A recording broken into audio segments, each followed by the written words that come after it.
911, what's the address to your emergency? I'm on the lake.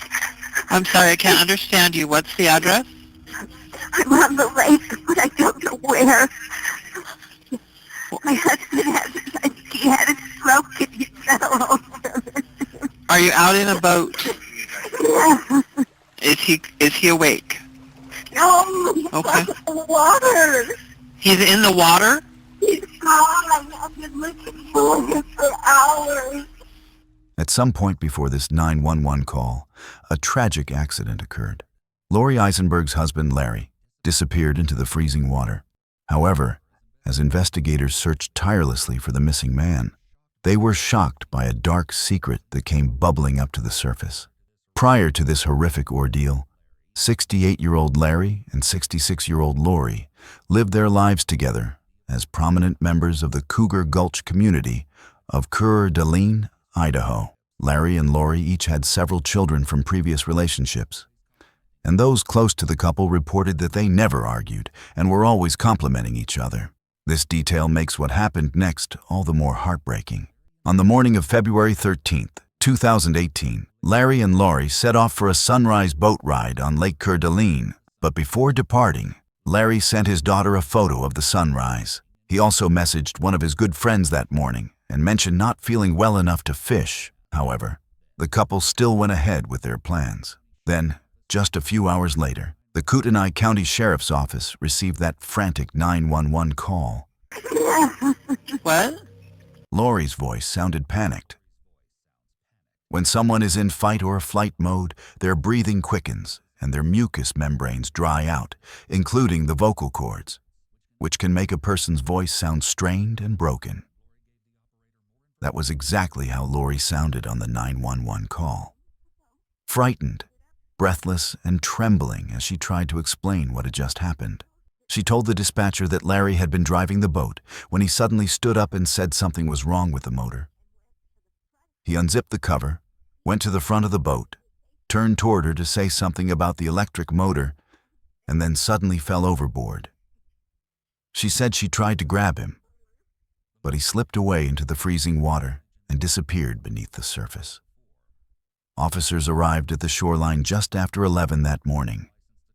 They sent a rescue fireboat to bring Lori back to shore for medical attention. Deputies asked her what had happened and noticed she had a bloody nose. Lori said she had fallen against the door while trying to grab Larry before he fell. Hey Lori, my name is Deputy Baum and I'm with the Sheriff's Office. I'm just going to try to ask you some questions so we can kind of figure out where to go from here. Okay? Can you tell me, how did you get the bloody nose? I fell down. You fell down. So Okay. she fell against the door. She was trying to grab him. Okay. Can you tell me about how far you were when he fell in? Closer to this side, I think. Okay, closer to this side. Okay. Did you see any houses or big trees or landmarks? In the water. Okay. It's okay. I didn't see. He said he didn't feel good and he was doing things weird, and then he went up to the motor and the motor wasn't broken, it was the other motor. Okay. And then I said, why are you doing that? And he turned to look at me and his face just looked, Okay. it looked awful, and then he just started to fall, and I tried to get the door open and get to him, and I couldn't grab him, and I fell. Okay. Okay. When officers pressed her about why she hadn't called for help sooner, Lori said it took her about 1.5 to 2 hours to find a phone because Larry had broken the ignition switch, leaving her unable to start the engine. She claimed she had to fix it manually before circling the lake, honking the horn and shouting his name. Eventually, she said, she found Larry's cell phone and used it to call 911. But the phone had slipped out of her hands and fallen into the water after the call. The officers noted that her emotions seemed genuine, desperate, shaken, and grateful for help. Yet they also knew even genuine seeming emotions can mask something else entirely. As they spoke privately, one deputy told another to stay cautious. He said that even when something looks like a tragic accident, they should always keep an open mind. cases like this, even if there's something suspicious, or you think there always be some, and you always, real sensitive with these people when they're, because it could be just totally legit what they said, and it could be something totally different. He knew from experience that people in shock could still be hiding the truth. When detectives later boarded the Isenbergs' boat, they immediately saw signs that didn't match Lori's story. There were blood spatters in multiple spots, most likely from her nosebleed, but the ignition switch was intact. Recovery anyways. She's right there. Oh, I think she knows at this point. I think so too, but just in case.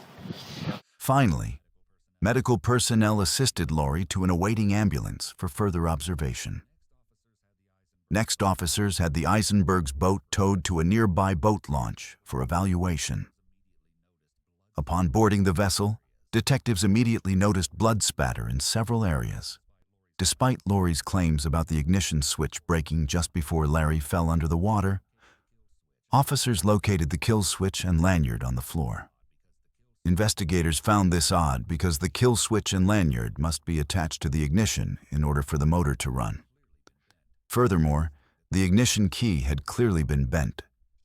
Deputies also found various other keys and Lori's purse, which contained a near-empty naked juice bottle.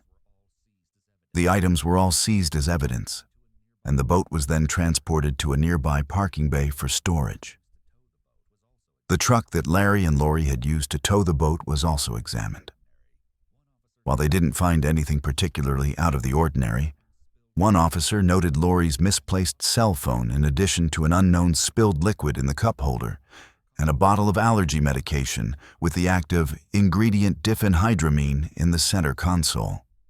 While this type of over-the-counter antihistamine is commonly used to treat allergies, fevers, and cold, it's also known to cause drowsiness. Now stick a pin in that little detail because it will be very important later. Unfortunately, Lori's lack of accurate knowledge regarding Larry's last known location resulted in a vast search area. Therefore, it was decided that the rescue divers should be dismissed from the scene, and a sonar team should be utilized instead.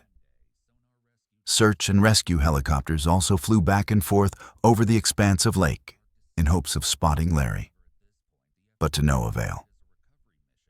Later that same day, the sonar rescue team spent 3.5 hours on the frigid lake searching for Larry until it was too dark to see. Meanwhile, an officer met with Lori at the hospital, where she'd been treated for the nosebleed. What we're trying to gather is the best location that we can as far as where you guys were, where you think, and it's Larry, right? Mm-hmm. Okay, Larry. Lori's left hand is relaxed and open on her leg. As the detective mentions her husband's name, she clasps her hands, which could be an adapter behavior to help herself feel better. However, it wouldn't be abnormal for someone in a situation like this to feel stress, especially if they genuinely couldn't remember the exact location that their spouse fell into the water. The deputy also asked Lori for more information regarding how Larry fell into the water and what exactly had happened with the boat's motor. So let's fast forward up to the point where he starts having his medical issue. Kind of explain that part to me. He had said something about, I'm sort of waking up, and he said something about the resort. Mm-hmm. I think he said, "There's the resort." And then he stood up, and he sort of, matter of fact, I think it broke the key. He sort of leaned on the key, sort of odd the way he did it. When asked about the bent ignition key, Lori appeared confused, as though she was trying to come up with an explanation. Next, Lori explained how she initially attempted to search for her husband in the water, but she still didn't seem to have her story straight. And I realized I was turned around because I do remember then I sort of stopped and said, "Stop, Lori, stop." And thinking back on it now, I think I may have been turned around. I was trying to think about this. It seems to me we were closer to I now know the east side where it's more trees and less houses, because there weren't a lot of houses, I don't think. That there were a lot of houses right there. But they were sort of far away, and I wasn't looking far away. Sure. I have no idea how long, because I didn't have my phone with me, and his phone is usually in his pocket, so I had assumed his phone was gone. And then... How long did it feel? I mean, obviously, a minute can feel like a lifetime in those situations, but It could have been a half hour, 45 minutes. okay. When the detective asked how long it felt like, Lori rubbed her hands on her legs and then clasped them again, both signs of stress and self-comfort while recalling events.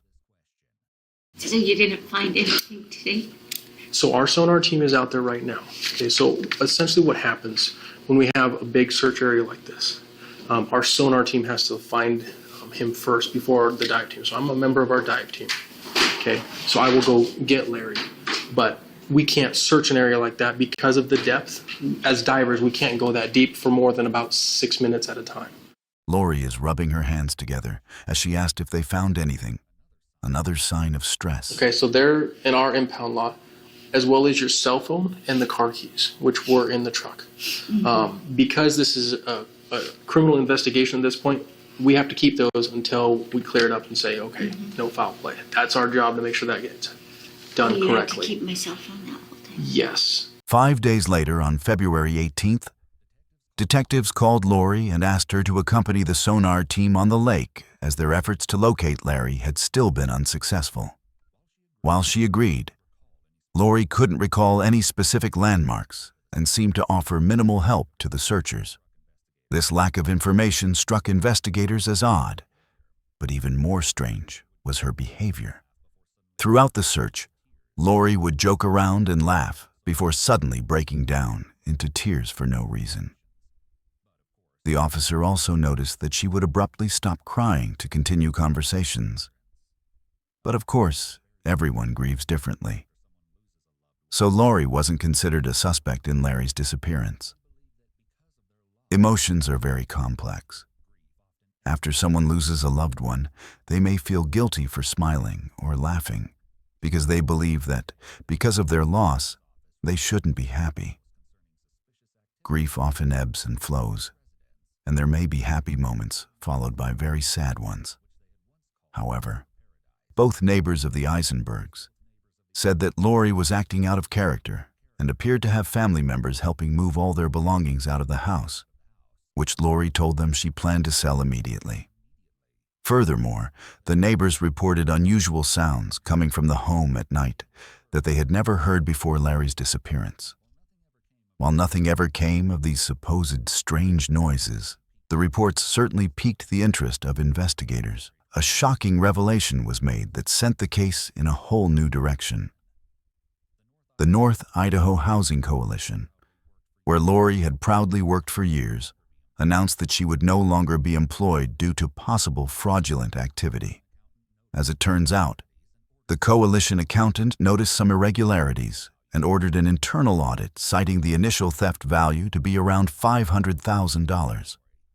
This news came as a major shock to those who knew Lori, and according to law enforcement, seemed like the most normal person you could encounter. Sensing that something wasn't quite right, Larry's children requested to speak with investigators about their concerns. Like just trying to park the camper today, that's why I'm soaking wet. It was just a mess and a disaster. Lori's always cold. I don't understand why they'd be out on the lake in the first place. This isn't when they'd be fishing or doing that. Then Larry's son described Lori's strange behavior in the past few days since his father's disappearance. It's the second or third sentence out of her mouth today when I saw her for the first time coming over to help was how we're going to start divvying everything up, and I'm gone. Maybe it's just my grief because I've never dealt with grief, but it literally just doesn't feel right. It's important to trust your intuition and gut feelings. It's possible that Larry's son has picked up on some subtle body language cues from Lori that are sending alarm bells ringing in his own head. He's likely spent a decent amount of time with Lori prior to this incident, so he has a good idea of what her typical or baseline behavior is. He may recognize that she's acting different from her baseline, and he may suspect that her altered behavior isn't just a result of grief. Makes sense. And you tell me if it's far off, if you've heard something different. Essentially, she told me that they got out to the lake, they wanted to see the sunrise. He took a picture of the sunrise and sent it to his daughter. And was that you? And you received that? Yeah, we got it. And she said about 6:41 in the morning? The officer tried to explain Lori's side of the story, but Larry's children still weren't buying it. We'll go boating, just go out. But yeah, I don't know why they were out there being so cold. Apparently they were sick. We didn't know they were sick. It's just something isn't sitting right. The detective explained how the sonar teams were working to find Larry. As far as the search goes, they'll check the high probability area. And then if that yields no results after a while, because they'll make passes this way, then they make passes this way, then they do diagonal passes, because if you imagine the way a sonar is, it's like shining a flashlight, and they're looking for shadows that would reflect a person. At the end of their conversation, the detective reaffirmed his theory that Lori had nothing to do with Larry's disappearance. In my personal opinion, it's not serious enough to where I would think that some sort of homicide would occur from it. And again, that is a personal opinion. That is not a professional statement of the sheriff's office. After Larry's family had left, the detective summarized their conversation with another officer. I went and spoke with the wife yesterday, because after seeing the stuff in the boat, and they're like, yeah, there's some stuff, and then speaking with her, it's an accident. And well, when you looked at the boat, it was where, I mean, with the blood, no fishing gear, the key was bent, almost looked like a struggle, and you're like, there's just too much to go, nah. But I just said, hey, explain it to me. She answered every question without me asking the question. She answered my questions. Still, the next day, a search warrant was issued for the Isenbergs' home relating to Lori's fraud accusations. The search of Larry and Lori's home revealed several disturbing pieces of evidence, including black latex gloves and paper towels with what appeared to be dried blood on them, a Ziploc bag containing an unknown white powder, and more suspected dried blood on a concrete floor outside the residence. The lead detective working the case interviewed Lori right away at her home and confronted her with their findings. She claimed the blood they found on the gloves and paper towels was her own, but insisted that she had no knowledge of the other presumed blood stains. Forensic testing later revealed that the reddish marks on the concrete floor had actually been caused by a wood stain that had dripped while staining boards. On February 27th, Lori was arrested without incident on 40 counts of forgery and 1 count of grand theft. Lori's bail was set at $75,000 and was posted the following day by one of her daughters. On March 1st, 16 days after Larry vanished into the icy water, a man's body was discovered floating face down near the shoreline of Lake Coeur, roughly 3 miles from where Lori said Larry went overboard. The property owner told dispatch that the body hadn't been there when they last checked 2 days before. Officers also didn't see any signs of suspicious trauma on the body, and based on the victim's clothing, they felt confident that they had finally located Larry. Authorities then moved the body out of the water for further examination. The following day, an autopsy confirmed the body is Larry, but that's not all the medical examiner found. Toxicological testing revealed lethal levels of diphenhydramine, an antihistamine with sedative properties, in Larry's system. While overdoses of this drug are rare, experts agree that this drug is fast-acting and can be fatal when too much is ingested in a short period. Moreover, the medical examiner's findings suggested that Larry had likely died before entering the water, as there were no signs of drowning or stroke, as Lori had claimed. Lori mentioned that her husband took numerous pills each day and was often forgetful when it came to taking the correct dosage. It's possible that Lori was being honest about Larry's forgetfulness with his pills. An alternative theory is that she was providing this information in advance, just in case his body was recovered and the drugs were found in his system. Lori also claimed that Larry had recently been feeling sick with flu-like symptoms. But no one else seemed to recall Larry being under the weather when speaking directly to him. The only time Larry mentioned being sick was in the text he had sent to his friend the morning he disappeared. Now that's assuming the message had actually come from Larry, of course. A few days later, deputies interviewed Lori's son regarding some suspicious phone activity, and unlike Larry's children, he was very supportive of his mother. Despite not having Larry's cell phone, an expert analyst identified that it had last pinged off a tower near Lori's son's home after Larry's disappearance, which was odd, given Lori said it had fallen into the lake on February 13th. Still, her son denied ever being in possession of the device, saying, "I swear on my life, on my children's life. I have no knowledge of that phone. I love Larry and I will do anything to help you guys." When someone makes such an extreme statement, such as swearing on their life, the life of a family member, or even referencing God, this can sometimes be an indicator of deception. They may be trying to convince you to believe them by attempting to dress up the lie. However, it's important to not take a single indicator as proof that someone is lying. You need to look at the whole picture and multiple indicators, not just one. This type of language is also only a red flag if you get a baseline of how they speak normally. If someone uses this type of language when discussing innocuous things, it wouldn't be considered a red flag. However, if they only start adding this type of language during touchy topics, it would be something to pay attention to. Then, around late May, Lori missed 2 court dates related to the fraud case and was reported to be on the lam. As a result, a $500,000 warrant was issued for her arrest, with bounty hunters hot on her trail. In the meantime, investigators continued questioning those close to Larry and Lori. And before long, cracks in their perfect relationship began to emerge. For example, one source remarked that, while they appeared happy together, Larry had made several comments in recent months about Lori's excessive spending habits, specifically about how much she helped her children financially.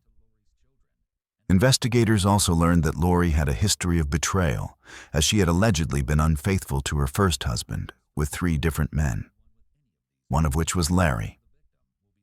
Not to mention her disloyalty to the coalition board of directors who had treated her very well over the years. Detectives also uncovered handwritten changes to Larry's will that had reportedly been made by Lori roughly a month before his passing. The modifications left 80% of Larry's estate to Lori's children and only 20% to his own biological children. Money, drugs, and love are the 3 most common motives for murder. And anyone with any of these motives in relation to the victim will be looked at closely. With Lori still on the run, authorities released the autopsy results to the public and labeled the case a full-fledged homicide investigation. While medical professionals typically advise between 100 and 1,000 nanograms of diphenhydramine for adults, the report stated that Larry's body contained a staggering 7,100 nanograms of the drug at the time of his death. Authorities even interviewed Larry's doctor to see if they'd noticed any signs of an imminent stroke or other medical anomalies. Still, they reported he was the healthiest he'd been in his adult life. The doctor also commented that diphenhydramine would not have been prescribed or suggested to Larry given his age. Based on all the evidence gathered, investigators theorized that Lori had sent Larry's daughter the text message that morning before poisoning Larry by mixing the drug in the bottle of naked juice found aboard the boat, although that assumption has not been publicly verified. Then, after succumbing to the effects of the diphenhydramine toxicity, he fell overboard just offshore from his recovery site. They also believed that Lori intentionally used the trolling motor to drive the boat away from that location before calling 911. The remaining question was why. Neither possessed life insurance, so that was ruled out as a motive. However, detectives learned that if Larry died, Lori would become the benefactor of their estate, thus allowing her to pay the restitution required for her criminal theft. Her alleged motive of financial gain was potentially confirmed when a source close to the family, believed to be one of Lori's children, told investigators that when they asked her why she had stolen the money from the North Idaho Housing Coalition, she stated, "I did it for you guys, because I'm trying to help you guys out. What am I supposed to do when my daughters need help and are crying? I did it for you guys." Here, Lori is refusing to take responsibility for her own actions and instead is blaming her children. It's possible that she felt judgment from her kids about what she did. So she attempted to manipulate them into feeling grateful by claiming that she only took it for them. Finally, in July, after 2 months on the run, Lori turned herself in to the Kootenai County Sheriff's Office. Got on the boat as though he had a stroke and then fell into the water. Is that fairly accurate as far as the course of events?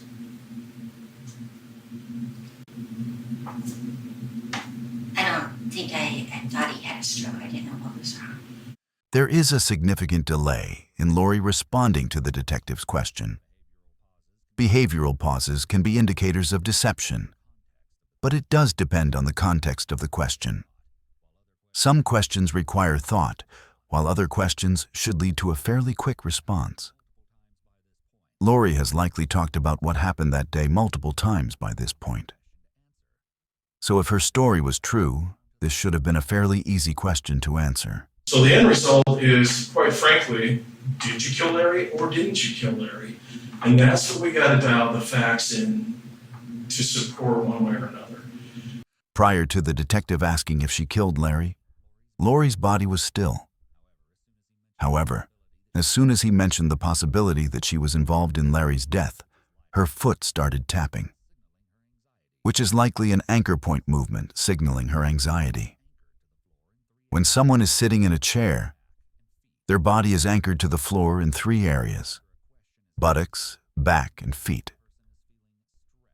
They also asked her directly about the results of Larry's autopsy.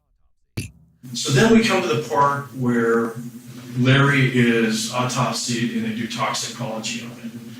And there is a large quantity of diphenhydramine, aka Benadryl, aka, well, it really wouldn't be a cough medicine, it's pretty much a Benadryl situation. Any ideas? Yeah.